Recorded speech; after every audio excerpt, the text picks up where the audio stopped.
Hello and good afternoon to all our viewers at CAN TV. This is a very special interview with Hard Lens Media. Hard Lens Media is currently in the process of building a new location, so this is a temporary spot for the time being. But until then, let's get on with interviewing our guest, who is a representative of the Zakat Foundation of America. Can you please introduce yourself to our viewers and listeners so we understand more about your organization and what you guys are about? Sure. First of all, my name is Abdelhamid. I'm born and raised in the Chicagoland area. 25 years old, Chicagoland native. The organization I work at is the Zakat Foundation of America.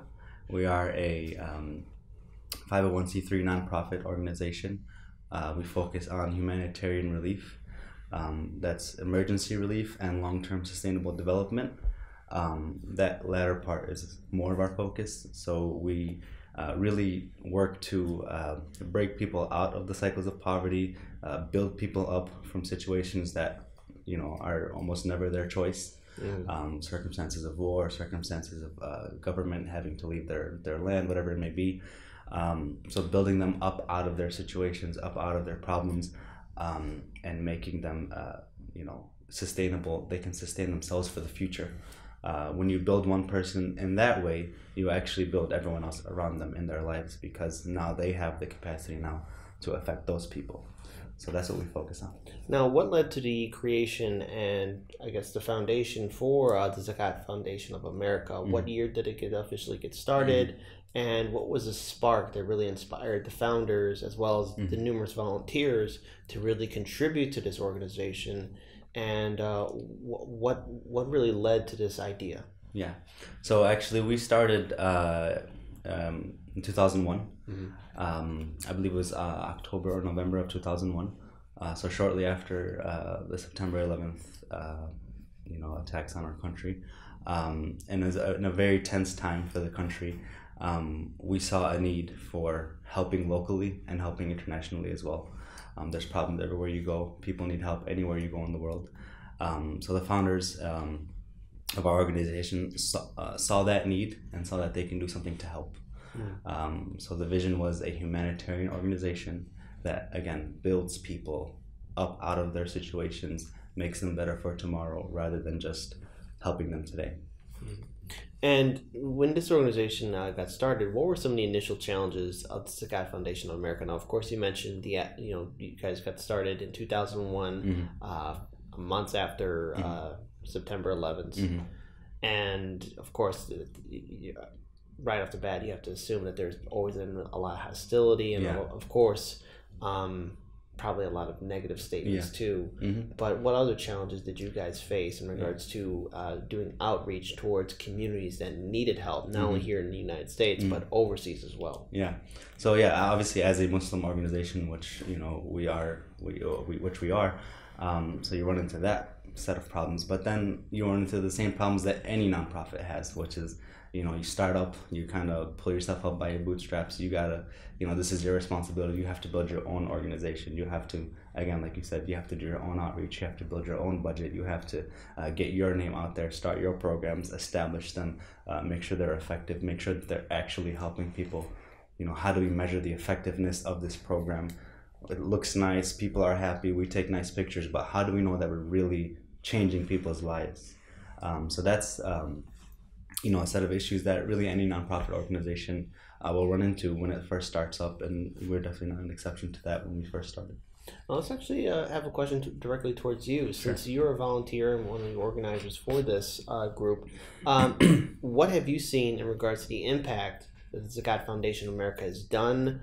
What have you seen in regards for families that are struggling, who are homeless, and communities that have been impacted by natural disasters or man-made disasters? Okay, so actually, I'm a full-time staff at the organization, and about 2 years ago, I had traveled to Turkey on behalf of the organization. So I'll give you an example of an international, success story, we'll call it. So in Gaziantep, Turkey, which is a city bordering near the Syrian border with Turkey, we have something called the Zahra University, which is, we like to call it, a university by refugees for refugees. So this is the only Arabic-speaking university in the entire country of Turkey, and it's degree granting. It is fully sponsored and fully up and run by the Zakat Foundation. So this university takes students and administrators and teachers, all who came as refugees to Turkey from the Syrian war, the Syrian civil war, and now gives them jobs, gives them schooling, gives them pays for their education, builds future of the people. So when I was there and I sat with some students, just like this, we kind of sat down, had a conversation, and I told them, how has this changed your life? Some of the answers were as simple as, I'm not in the streets anymore, and I don't, I'm not wandering the streets trying to figure out, what am I going to do today, let alone what am I going to do for the rest of my life, because, I had to leave my country and I can't go back home, and members of my family have, passed away. Rather, now I come here, I have a purpose, I build myself for the future, and I will get a college degree, which I can, after that, get a job, make some income for myself, sustain myself, build a family, build a future. So you just see things like that where, again, somebody goes from being a refugee of a civil war, one of the worst wars of our time, to having their college education being paid for. I always joke, like, my college education is not even being paid for by someone else. I have to pay for my own college education. Where here you have refugees who have gone to another land and their college education is being paid for, or they have a job at this university as a professor or as an administrator.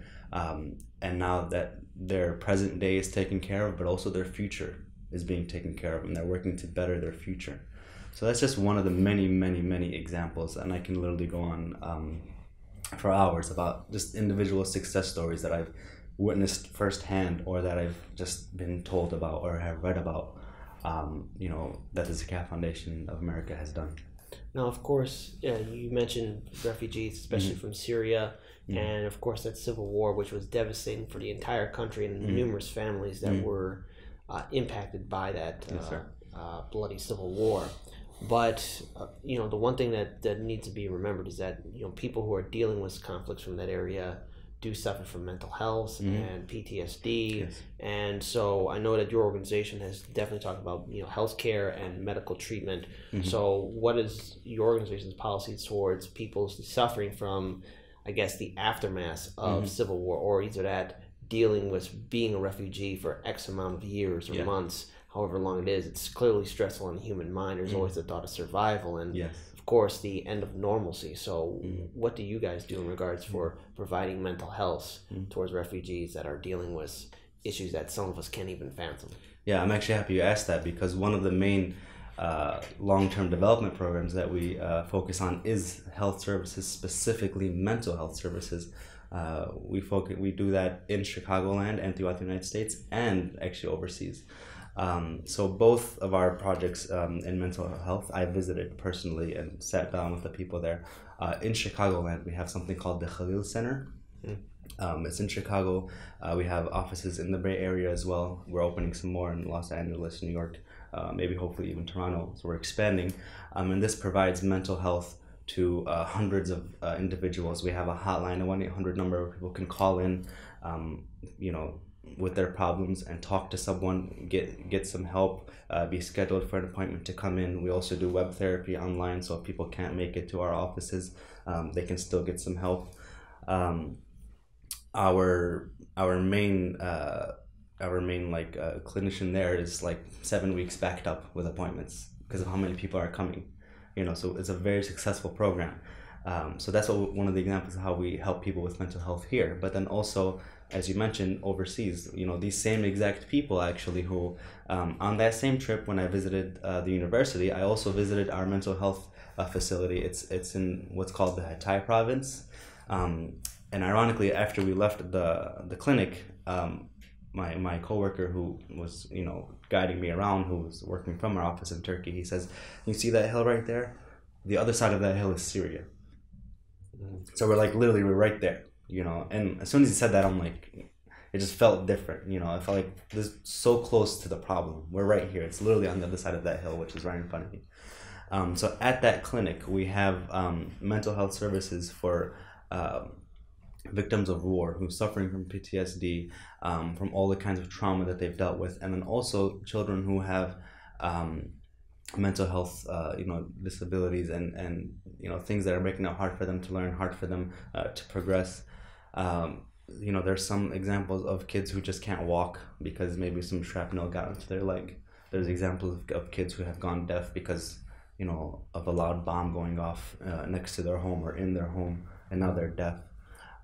So we have that clinic there, which actually provides specific services to those children and those adults to get better, to better themselves for the future, so that they can now empower themselves, hopefully with these services. And what is so amazing about that to me was, you see so much help being done in terms of like giving food and giving clothing, which we do as well, and which is basic human needs. But then with this clinic, we're also addressing, we're going like one step beyond that, many steps beyond that. We're actually addressing mental health issues, PTSD and all these kinds of traumas that come from war. Like there's children who will, literally tell you like, and I sat with this young girl who, she didn't tell me, but our workers were telling me after, like her father was killed in front of her, in the war. So like addressing those issues, that's a real thing now. It's uncomfortable to talk about, but this child has to live with that. And so we can either ignore it or we can do something to help her and help them hundreds of children and hundreds of families like her. So that's what this clinic does.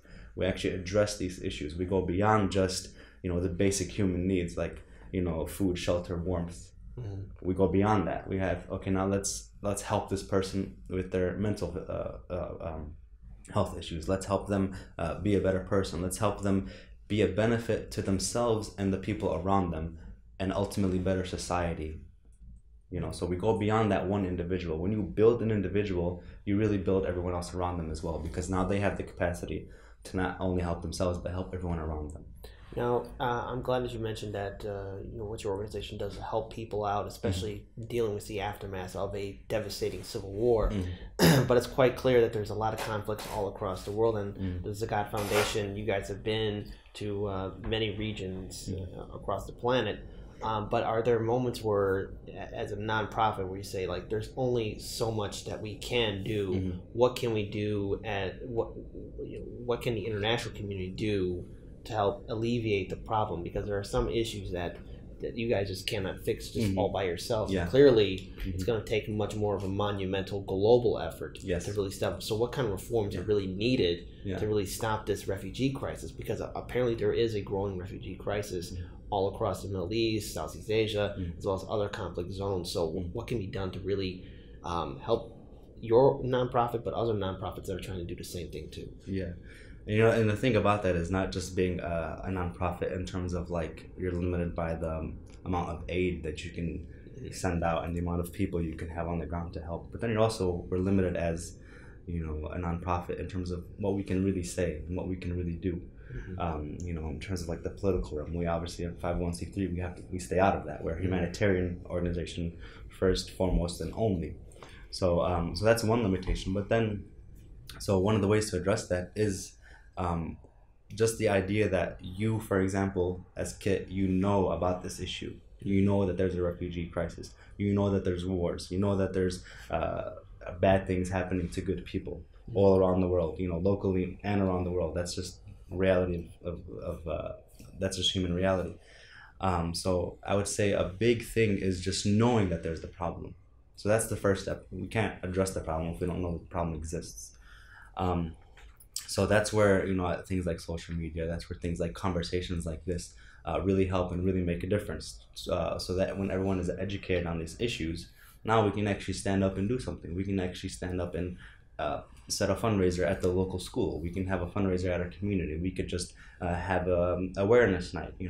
Here's what's happening to these Rohingya children. There's a genocide going on. These children are being killed and being forced from their homes with their families, and they're innocent. They have done nothing wrong to deserve that. Just teaching people about that makes all the difference in the world, because now you empower them with knowledge. Knowledge is the most powerful thing to have. So with knowledge, then comes all these other things. We cannot, as an organization, we cannot, for example, go to North Carolina and distribute aid after a hurricane unless we know that there's something wrong, unless we know that the hurricane happened, unless we know that the people there need some help.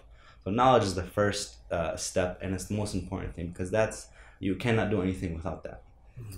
And speaking of education, one thing that your group has done is, of course, help out the people in Syria, but in regards to helping perhaps young children, both boys and girls, in regards to getting an education to where they can contribute, has there been any kind of pushback from, let's say, said countries that you're in, where you're trying to educate both boys and girls so that they can be on the same equal level?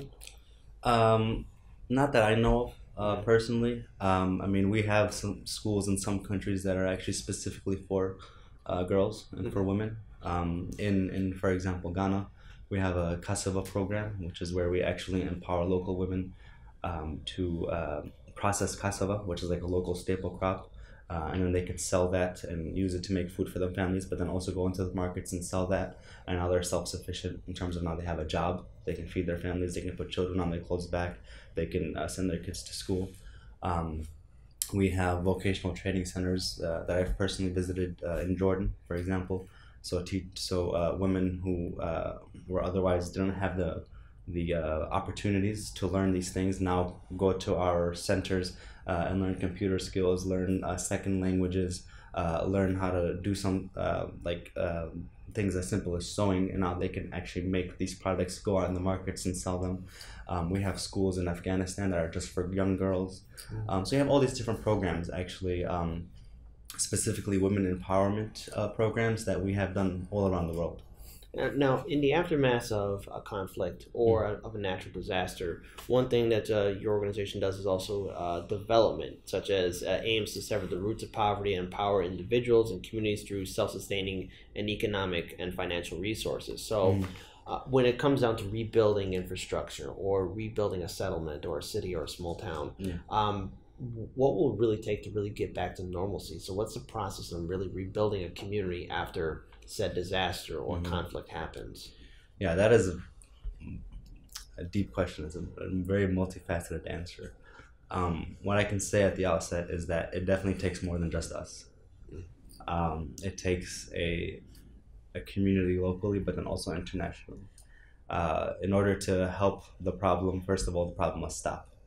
We can't go into an area where children suffered from war and families suffered from war if the war is still going on, for example. So that's one thing, that there needs to be an end to that, to the conflict. There needs to be, again, knowledge about what's happening. We need to have everyone know that this is a problem. People here are suffering. The suffering needs to stop. The violence and whatever it may be has to stop in order for us to go in to do anything, to rebuild homes or to build a school or to distribute food and water or clothing or whatever it may be. It has to be settled down, and these conflicts have to come to a halt in order for us to even do anything in the first place. There are places, obviously, where we are still in conflict zones. We are still distributing, for example, in Syria. We're still on the ground there.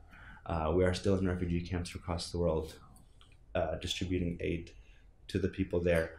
But again, in order for us to do that and to do that more effectively, we want to see an end to conflict, which is, I think, something that any human being would want to see.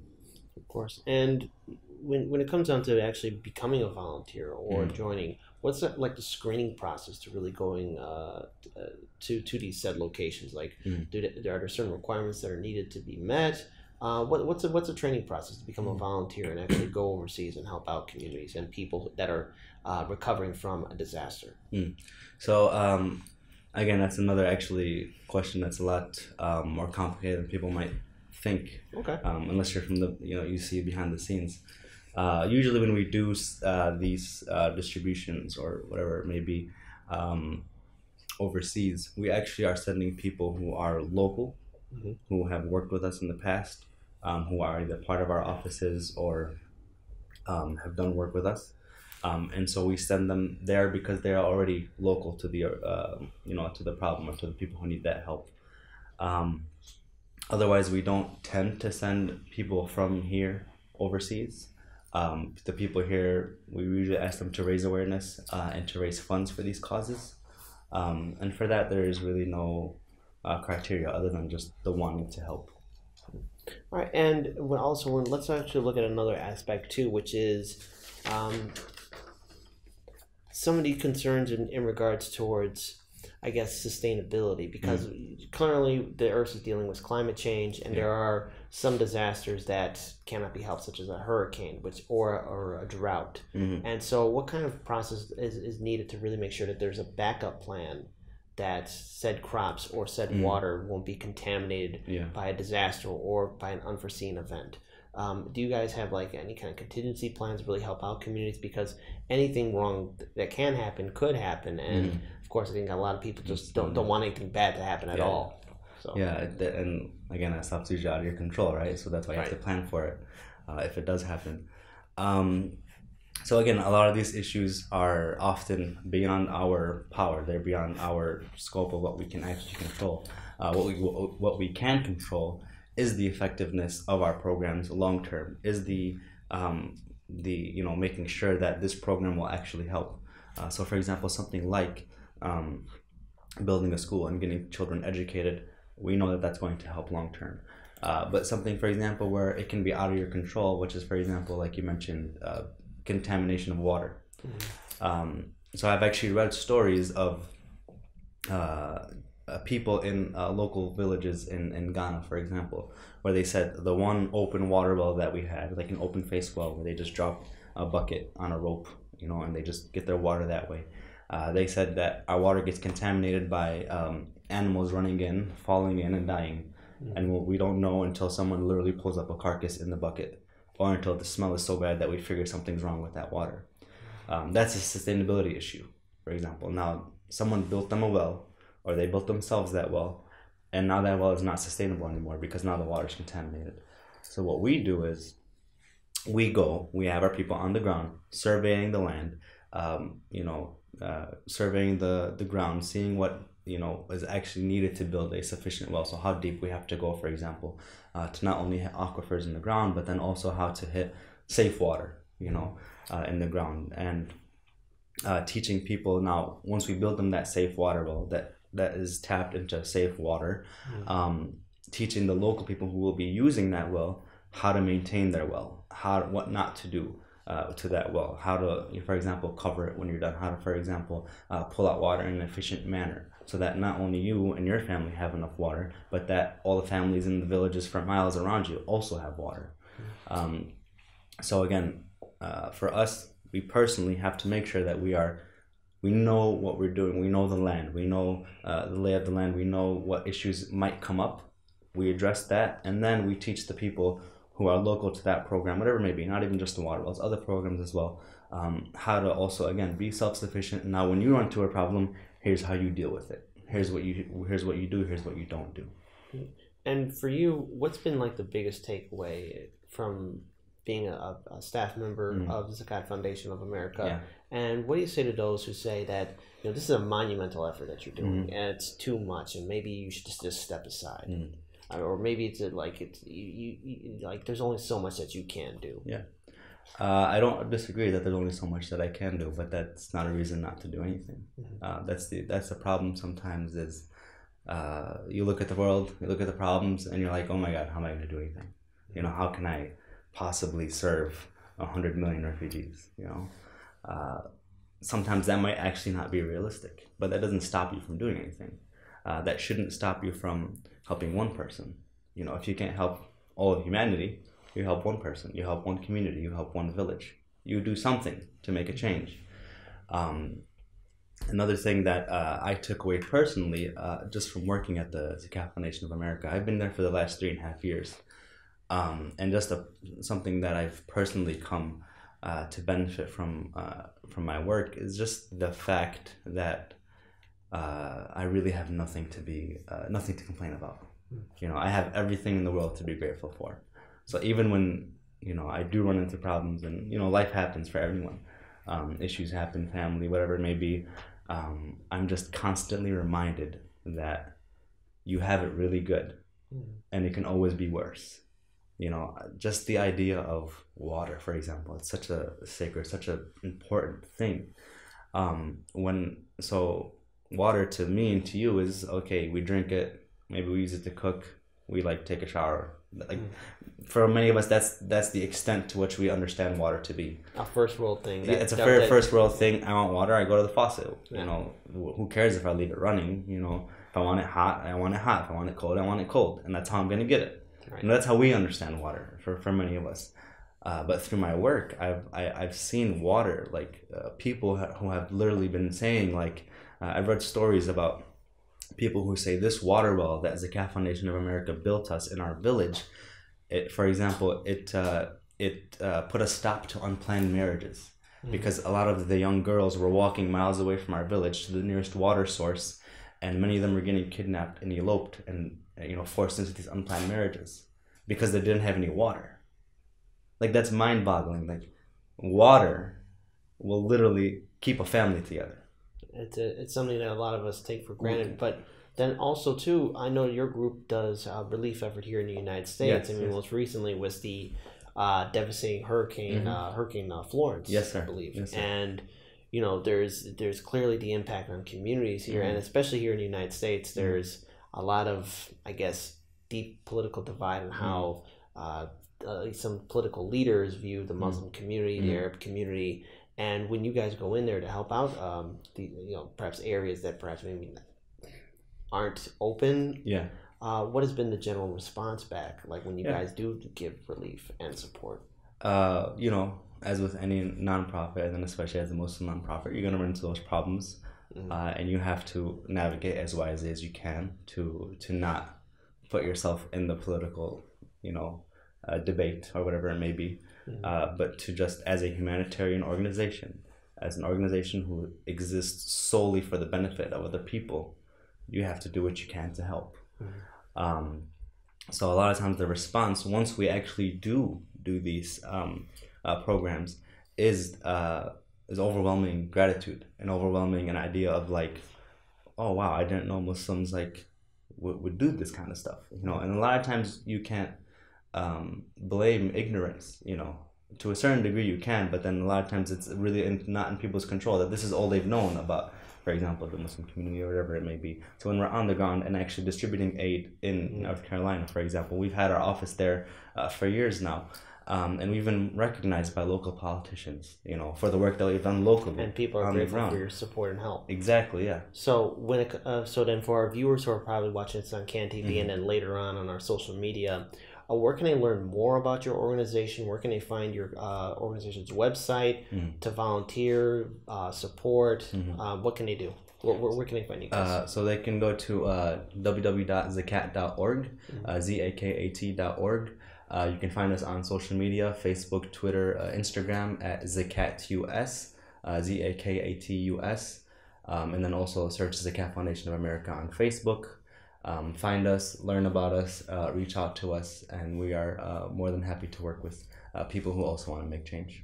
All right, thank you so much for joining Hard Lens Media. We're glad to have you here. I think what a lot of people don't realize is that we always say contribute and help out to build a better future, because the next generation is always going to be around the corner, and we have to lay the foundations to have something available. And of course there are always going to be natural disasters, man-made disasters, but that doesn't take away our chance to be human towards our fellow neighbors. So thank you again for being on Hard Lens Media. Peace to all our viewers on CAN TV. Stay tuned and follow us on social media. We got a lot of updates coming very soon.